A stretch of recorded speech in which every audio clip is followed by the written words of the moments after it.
আসসালামু আলাইকুম রহমতুল্লাহি ওয়া বারাকাতুহু।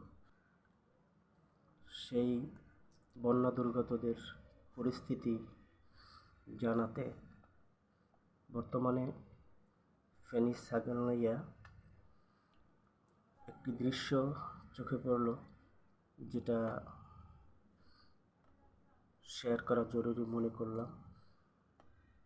চলুন দেখে আসি ফেনীতে বর্তমান বন্যা পরিস্থিতি কী অবস্থা। আসসালামু আলাইকুম রহমতুল্লাহ বারকাতুহু।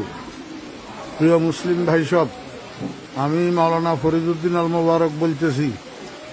আমার মাদ্রাসা উত্তর হরিপুর জমিরিয়া মাদ্রাসা, বাংলা বাজার, ছাগলনাইয়া, ফেনী সম্পূর্ণ পানির নিচে নিমজ্জিত। মাদ্রাসার টিন সেট ঘরগুলা দেখতেছেন আপনারা, সম্পূর্ণ পানির নিচে, এবং রান্নাঘর পানির নিচে, মসজিদের ভবন এবং মাদ্রাসার ভবন নিচতলা প্রায় 62 পানির নিচে। মাদ্রাসার নিচে নামলেই অঠাই পানি, যেখানে ছাত্র শিক্ষকদের মাথার উপরেও 1 হাত পানি। এমতো অবস্থায় আমাদের খাওয়া দাওয়া, পায়খানা প্রস্রাব অসুবিধা হইতেছে, খাওয়ার পানির অসুবিধা হইতেছে। আপনারা দেখেন, এই শতাধিক ছাত্র শিক্ষক মাদ্রাসায় পানিবন্দী হইয়া রয়েছে।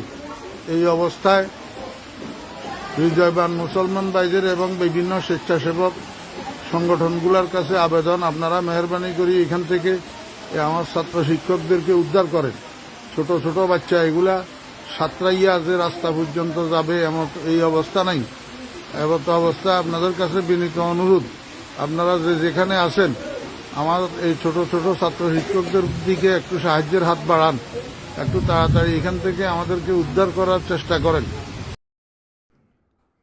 আমাদের প্রত্যেকের উচিত নিজ নিজ জায়গা থেকে যে যেভাবে পারি সহযোগিতা করা এবং বন্যায় ক্ষতিগ্রস্তদের পাশে দাঁড়ানো।